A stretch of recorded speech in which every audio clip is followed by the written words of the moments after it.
Now, as gunshots echo across the wind-swept, snow-covered reaches of the wild Northwest, Quaker puffed wheat and Quaker puffed rice, the breakfast cereal shot from guns, present the challenge of the Yukon. It's Yukon King, swiftest and strongest lead dog of the Northwest, blazing the trail for Sergeant Preston of the Northwest Mounted Police in his relentless pursuit of lawbreakers. On, King! On, you husky! Gold. Gold discovered in the Yukon. A stampede to the Klondike in the wild race for riches. Back to the days of the gold rush. With Quaker puffed wheat and Quaker puffed rice, bringing you the adventures of Sergeant Preston and his wonder dog Yukon King as they meet the challenge of the Yukon.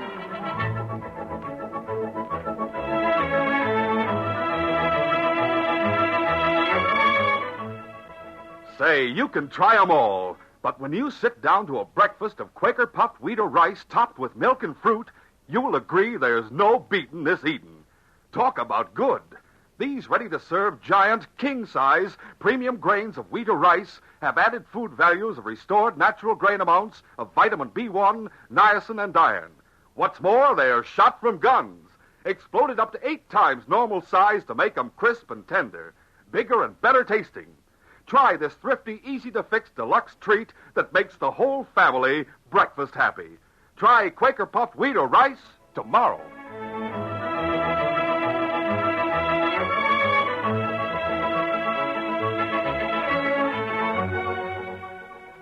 The town of Tumble Rock was as rough as any community in the entire Yukon Territory. Constable Brooks did his best to maintain law and order, but he was ineffectual against Ace Broderick, who ran the Tumble Rock Cafe, and the grim ruffians who frequented the place. The local lawman was glad to unload his responsibility on Corporal Newton of the Northwest Mounties, who had just arrived at his office. I'm telling you, Corporal Newton, that Broderick outfit is just too strong for me to handle. Broderick does what he pleases in that cafe and gets away with it. Have you proof that his friends have broken the law? Proof? A man don't get proof against the Broderick outfit, Corporal. There's not a man in town would dare to testify against any of those gunslingers. Well, Dolly, sakes alive, what's ailing you, girl? It's my dad. He's just got home from North Creek. Now, calm down, Dolly, calm down. This here is Corporal Newton. Corporal, meet Dolly Martin. Hello, Miss Martin. Hello. Her folks are among the first to settle in this part of the country. Now, sit down here, honey. Tell me about your dad. Did he sell his interest in that mining claim? Yes. Yes, he did. He got $5,000 in cash. But Ace Broderick stole the money from him. Ace Broderick, huh? Broderick not only stole the money, but he had Dad beaten up. Where's your dad now? He's home. You see, last night when he got into town, it was almost midnight. Well, he hadn't had supper, so he stopped into Broderick's place for a bite to eat before he came home. He started eating, and that's all he can remember, until he wakened this morning. Where'd he wake up? In Broderick's office. He was dizzy and weak, and his money was gone. He accused Broderick of putting a drug into his food and stealing his money. You see, Corporal Newton, that's just the kind of trick that Broderick would pull. Mm-hmm. What'd Broderick say? Oh, he said Dad had spent the night gambling and drinking and had lost his money. The lying polecat. Your pa never drinks and never gambles. And then when Dad argued, Broderick called his men. They beat him and threw him out of the cafe. Can't something be done? I don't know, Dolly. It's your father's word against Ace Broderick and a dozen men who'd swear that Broderick is telling the truth. Broderick and Slick McGill would laugh at me if I'd talk to him. Who is Slick McGill? Oh, he was a lawyer back in the States. He's a smooth-talking critter. He's Broderick's partner. Brooks, do you think this girl's father is telling the truth? Bill Martin? Why, I'd stake my life on Well, it. of course he's telling the truth. I've known Bill Martin for over 20 years, and I've yet to hear him say anything that isn't true. That's all I wanted to know. What are you going to do? The mounted police are given broad powers to serve justice on the spot. I'm going to see about getting back Martin's cash. Well, I'll go with you. You go home with this girl and see what you can do for her father. I think I can handle the situation better if I'm alone. Broderick's cafe was practically deserted at that hour of the morning. When the youthful corporal entered, he saw 4 hard-faced men idling at a corner table and a swamper languidly mopping the floor. The bartender turned from the glass he had been polishing and greeted the Mountie. Well, redcoat, huh? Where's Broderick? Why are you asking? Why do you want to see him? No. Hey! Where's Broderick? Let go of my coat. I have no time to waste. Answer my question quickly. All right. The boss is in his office. It's that door right there. Thanks. You needn't get so rough with a man.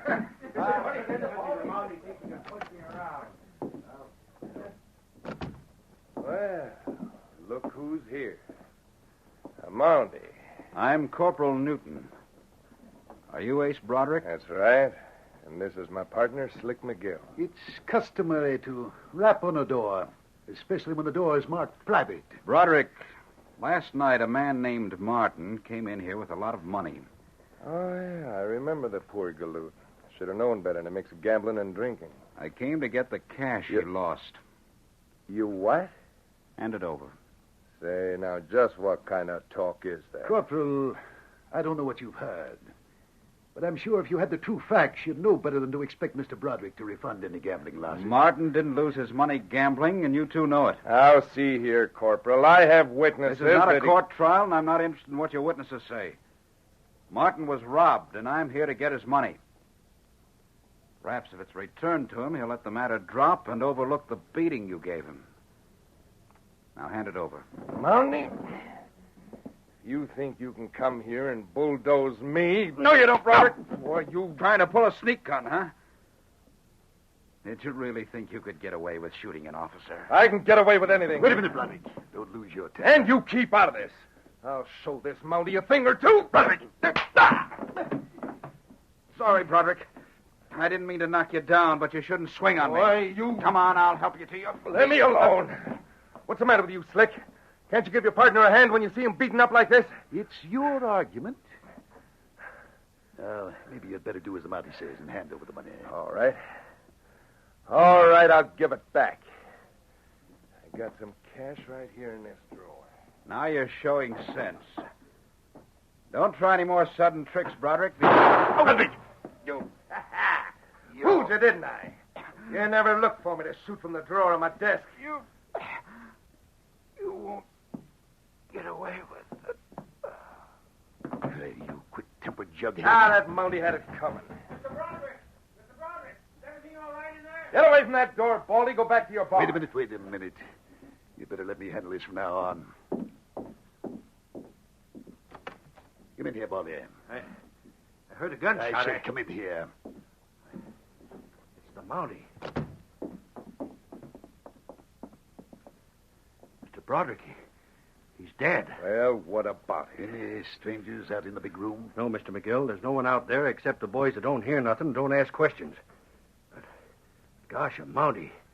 This is bad. He pulled a gun on me first. He was going to shoot me. It was self-defense. Shut up, you fool. You know better than to try a story like that. You'd have been smart to return the cash as that Mountie wanted. When you shot him, you dug a deep hole. And you're at the bottom of it. You're in trouble. All right, McGill. I'm in trouble, and I admit it. Get a couple of the boys. Bury him somewhere so he'll never be found. You can't bury anything when the ice is as thick as it is now. And the ground is frozen underneath it. I'll get him out of here.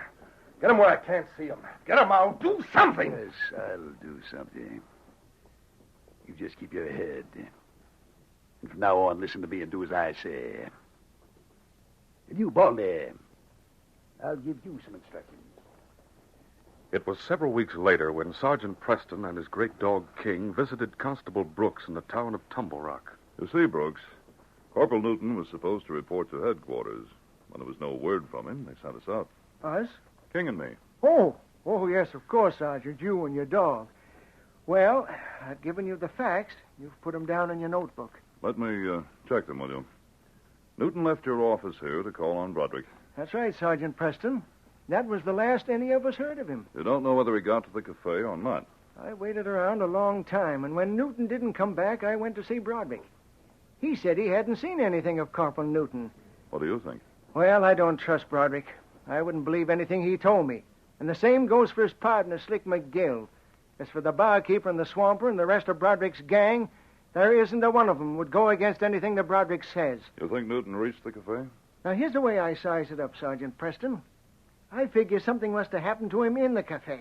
And Broderick knows what happened. Broderick knows, sure he does. And so does Slick McGill, his partner, and the bartender. and so do a number of others. All right, Brooks. Thanks for your help. And here's something else you should know, Sergeant. Huh? What's that?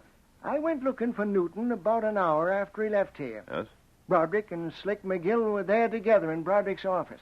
They were wearing their mackinaws and hats. Don't they have a stove in that cafe? They have one, and she was going full blast. But in spite of that, the office was cold. The window was wide open. Wide open? Mighty cold day, too, Sergeant. They had the window open because they wanted to air out the office. Why? Because a gun had been fired. In spite of the fresh air, I smelled powder smoke. Oh. It wasn't very strong, but I've got a good nose, and I know powder smoke when I smell it. That's very interesting. And there's something else. The floor between Broderick's desk and the office door was fresh scrubbed. Not the whole floor, just that one part. As if someone wanted to wash out bloodstains? That's what I'm getting at, Sergeant. Uh-huh. Broderick saw me eyeing the floor where it was still damp. He said something about the bartender having dropped a tray full of food and drinks. Thanks, Brooks. We'll see what Broderick has to say. And just a second, Sergeant. One more thing before you go. Yes? Be careful.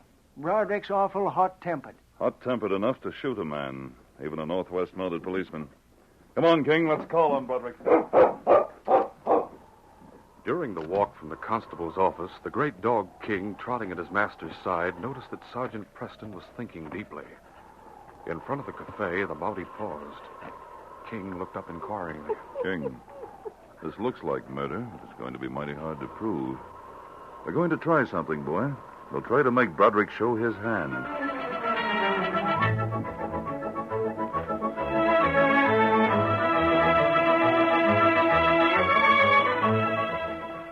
We'll continue our story in just a moment. Say, when you're sitting in a stadium or listening at home to big-time football games this fall, that's when you'll want to know the team colors and what the flag or pennant of the school you're rooting for looks like. Well, sir, you won't be missing out if you've been collecting the swell new series of college football pennant cutouts now on all new packages of Quaker Puffed wheat and Quaker Puffed rice. There are 48 famous, authentic pennants or flags in all, printed right on the back of 8 different packages of the cereal shot from guns. And they're yours at no extra cost right now at your grocer's. You've nothing to send in, no money, no box tops, no coupons.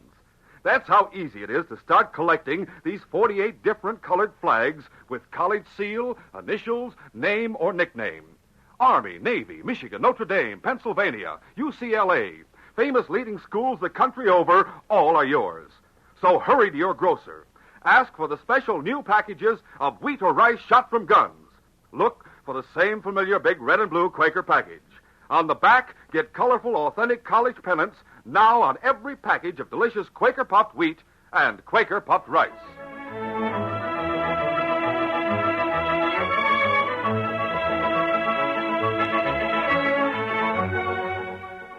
And now to continue our story. Corporal Newton had disappeared, and Sergeant Preston had reason to believe that his brother Mountie had been killed. Suspicions centered on the town boss, a man named Broderick who owned the cafe. But it was going to be very difficult to make a case against Broderick. Sergeant Preston decided on a daring plan that he hoped might make the killer show his hand. With King at his side, the Mountie went to Broderick's cafe. He strode through the long bar room, looking neither to the right nor left, and opened the door to Broderick's office. Hey, what? I want to talk to you, Broderick. Mountie. Come on, King. Mind if I step in? If I did mind, it wouldn't matter. You are in. Might at least rap on the door. Yes, I might. And that dog. I don't like dogs. I don't allow him in my place. He doesn't like dogs, King. Just sit there in the corner and be quiet, boy. What do you want? I'm Sergeant Preston. Well, what about it? You're not very consistent, Broderick. Huh? I understood that you liked a lot of fresh air. It's much warmer today than it was when the constable is here. But today, your window's closed. Do you mind if I keep my window closed? Is there a law against it? A lot of smoke in here, too. But it's tobacco smoke. Not nearly as objectionable as burnt gunpowder. See here, mister. Just what are you after? A few weeks ago, Corporal Newton came here, but he didn't leave. That's not so. Newton wasn't inside my place. I meant that Newton came here to Tumble Rock. Floor been scrubbed recently? Oh, stop beating around the bush. What do you want? Did you kill Corporal Newton? What? Constable Brooks thinks you did. Why, Did Slick McGill witness the shooting? There wasn't any shooting. I know better than to shoot a Mountie. You think I'm crazy enough to figure that I could get away with shooting a Mountie? You think for 1 minute... A hot-tempered man does foolish things. You are hot-tempered, aren't you, Broderick? I'll bet that temper of yours has gotten you into a lot of trouble. Oh. What's this in the door? A bullet hole. That's an old one. Oh? Doesn't look so very old. I tell you... Quiet. Let me examine this. Now, let me see. Sergeant Preston turned his back on the man behind the desk and examined the bullet hole very closely. If you fired from where you're sitting, a bullet would enter the door at just about this point, after going through a man who stands where I am. Unseen by Preston, Broderick drew a sneak gun from beneath his coat and took aim at the Mountie's back. I've had enough of this. With the appearance of the gun, King went into action, leaping at Broderick. That's it, King! Take him away! Take him away! Let go of me! Make him let go! He'll break my arm! First, I'll take this gun. All right, King. That'll do, boy. That dog... So you were going to gun me, eh, Broderick? Shoot me in the back. Is that how you shot Newton? No. Or did you shoot him when he was facing you? Listen, Preston, listen to me. If King hadn't been watching, you'd have killed me. Now, let's have the truth. What happened to Newton? Come on, out with it. He did come here, didn't he? He came and got you angry, and you shot him. Isn't that it? What's going on in here? Slick, this Quiet, Mountie... King. Keep out of it, boy, for the time being.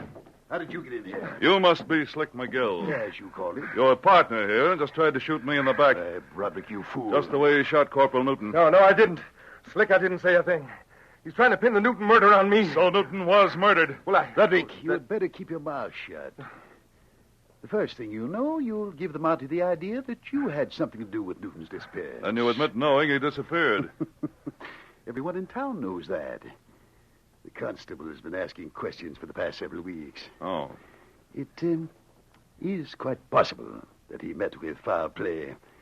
There are a number of rather rough characters in Tumble Rock, but of course, it would be practically impossible to prove he was murdered unless you could find his dead body. McGill, you've given me an idea. Indeed. I should have done that in the first place. Should have done what? Should have found the body. It won't be hard to find with King's help. Yes, boy, we'll start out right away. Broderick, for the time being, I'm going to overlook the fact that you drew a gun on me. My partner has a habit of drawing his gun quite often. Oh? It's just a nervous gesture, Sergeant. He wouldn't shoot anyone. At least, not while King's on watch. Come on, King.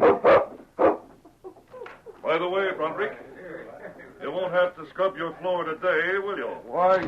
Broderick, how many times must I tell you to control that temper? But Slick, he knows a lot more than he's telling. Wait a minute. Let me make sure he's not listening outside the door.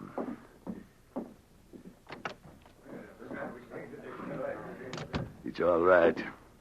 He's going out the front door. Do you think you'll find the body? No. But that dog of his. That dog's plenty smart. I've heard of King. Broderick, if the dog had a scent to follow, it would be different. But he has nothing. Now stop worrying. Let me handle things.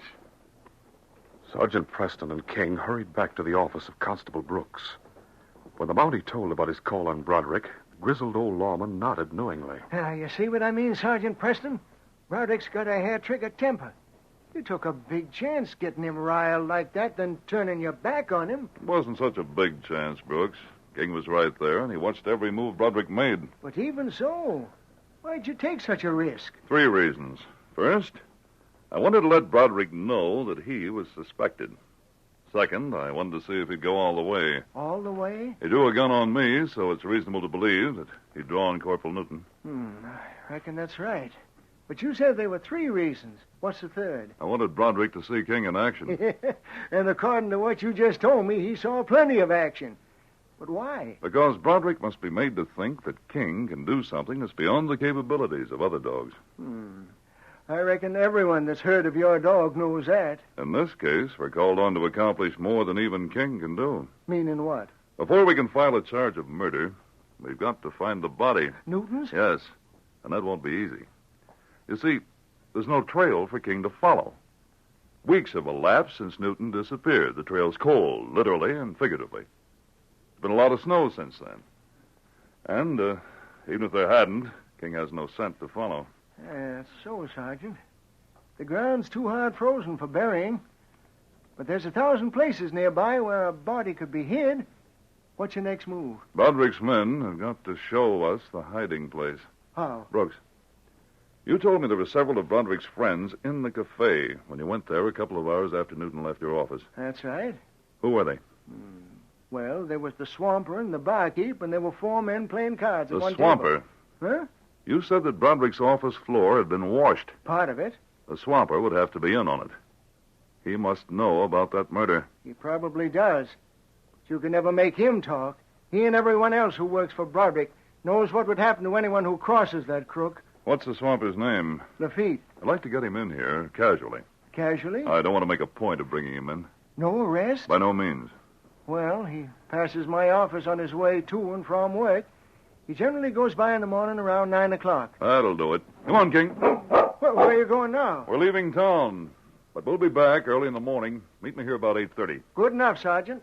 Now, I don't know what you've got in mind, and I don't like to discourage you. But if you're thinking of getting Lafitte to squeal on Broderick... No, Constable. I'm counting on Lafitte to squeal, but not on Broderick. See you in the morning. Lafitte, who mopped the floors and washed the dishes in Broderick's cafe, was on his way to work at the usual time. As he came abreast the constable's office, the door opened and Brooks called out. Hey, you, Lafitte! Eh? Oh, bonjour, monsieur. Bonjour. Step into my office for a minute, will you? Monsieur, Sergeant Preston would like a couple of words with you. Oh, très bien.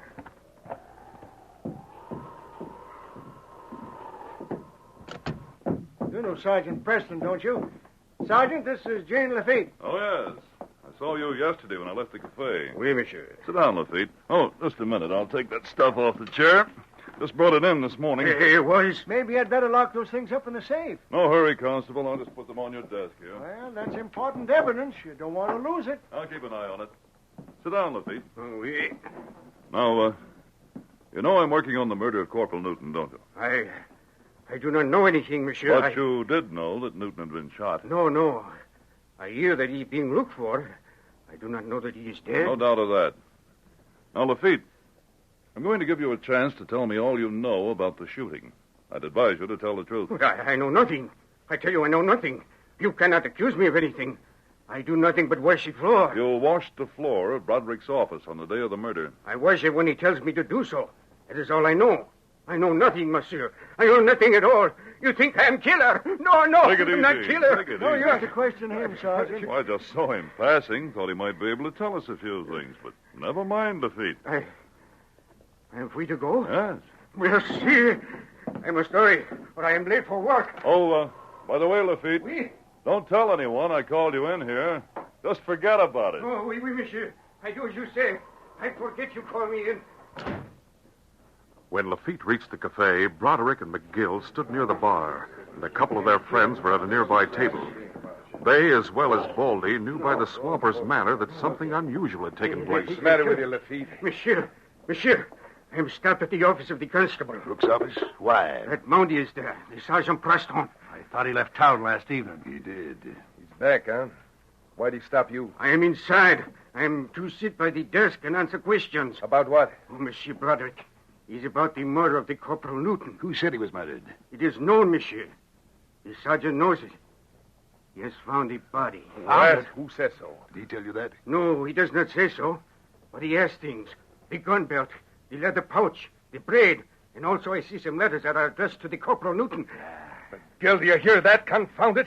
You, Baldy, I told you to hide that body. Now, boss, I did. Me and Pete... Wait a minute. How do we know the body has been found? But I saw those Maybe things. Preston just laid them out there so you would see them and tell us about them. Yeah, that's right. Might have expected Lafitte to break down and tell what he knew. Did you say anything? No, monsieur. I said nothing If at all. Preston is playing a trick, we've got to know it. Unless he finds the body, he'll have no case at all if we stick to our story. Baldy, Huh? you go and find out. Find out. Go and see if things are as you left them. The gun belt pouch and everything else in place. We'll soon know if Preston is trying to trick us. Baldy left the cafe and traveled by a devious route over icy ground that showed no footprints to a cave about a quarter of a mile beyond the edge of town. Inside, he moved some heavy rocks that had been mounded to form a cairn. It was an hour later. Broderick and McGill were waiting in the cafe for Baldy's return. Lafitte had taken the place of the bartender in the meantime. Maybe someday, Lafitte, you can have a permanent job as a barkeep. Broderick, look. That Mountie. Good morning, gentlemen. You back again? Official business this time. Take off the apron, Lafitte. You're going with us. What you mean? You're under arrest as an accessory to murder. What's that? You know, Broderick, when you see a man beside a dead body, it's pretty good evidence of murder. Why? Steady, Broderick. Let me do the talking. Now, see here, Sergeant. Baldy's in jail. When he realized we could hang him for the murder of Corporal Newton, he told all he knew. It's a trick if you think Not this time, Broderick. It was a trick to make you send someone to find out if the body had been discovered. King followed Baldy's trail. You are under arrest for murder. No. McGill, Lafitte, and Pete Savoy are under arrest as accessories. Well, I won't be taken alive. No, you don't, Ace. Get him! Now we've got to fight. Let's get into it. Great Dog King came charging from the street where he'd been waiting with Constable Brooks and Bill Martin. When the three joined in the fight, the end was quick in coming. I quit! Roll off this door! All right, King, that'll do, boy. As I said before, you're all under arrest. If anyone wants to renew the fight, we may save the hangman some work. I could not help it. My part, he made me clean the floor. He would kill me if I had talked. Shut up, Lafitte. You'll have your day in court, Lafitte, the same as Baldy and the others. Oh, Sergeant, this is Bill Martin. You never met him, but I thought I'd ask him to join me for the finish. You see, he's the one that Broderick robbed of $5,000. Oh, I'm glad to know you, Martin. I don't know whether or not we can get your money back, but we'll try. It's all right with me if you don't get it back, Sergeant. It's worth a lot more than that to get these polecats out of business. That mangy dog. Yes, you. You hadn't have jumped me out of finished Preston yesterday. I agree with you, Broderick. Thanks to King, this case is closed.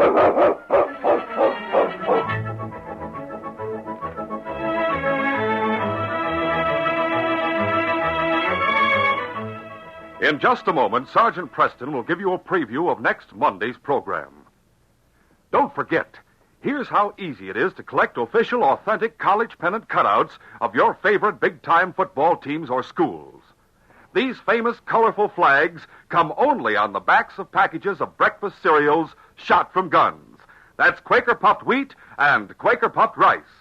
These keen new college pennants or flags are yours without it costing you a single extra penny. So take a tip. Ask now for Quaker Puffed Wheat or Rice. And here's another tip. Whatever you do, be sure to listen to this program next week. You're going to hear a very special announcement. Terrific news. You're going to have a chance to get something that's out of this world. So stand by. Be on hand. Be listening next week. These radio dramas, a feature of the Challenge of the Yukon Incorporated, are created and produced by George W. Trendle and directed by Fred Flowerday. This story was written by Fran Stryker. The part of Sergeant Preston is played by Paul Sutton. They are brought to you every Monday, Wednesday, and Friday at this same time by Quaker Puffed Wheat and Quaker Puffed Rice, the breakfast cereal shot from guns. Listen Monday when Sergeant Preston and Yukon King meet the Challenge of the Yukon in the adventure of The extra uniform. Little did I think when I started out with an extra uniform on my sled that it would cause me to be hunted as a criminal, but it did. And King and I found ourselves in serious trouble, and I nearly died in a blizzard. Don't miss the unfolding of this exciting story. Be sure to hear this exciting story Monday. Till then, this is J. Michael wishing you goodbye, good luck, and good health from Quaker Puffed Wheat and Quaker Puffed Rice. So long.